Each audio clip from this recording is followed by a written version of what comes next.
বিসমিল্লাহির রহমানির রহিম।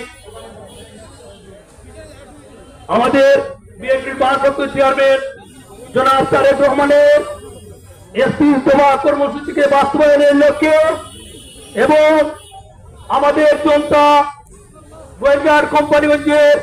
সিলেট ৪ আসনের আগামী দিনের বিএনপির মনোনয়ন যিনি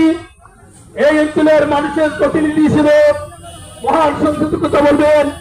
আমাদের প্রিয় নেতা মরহুম দিলদার হোসেন সেলিম সাহেবের সহধর্মিনী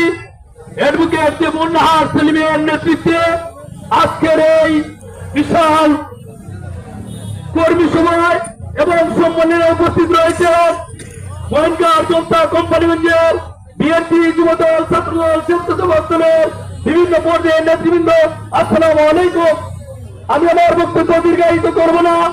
শুধু আমি গোয়েন্দার জনতা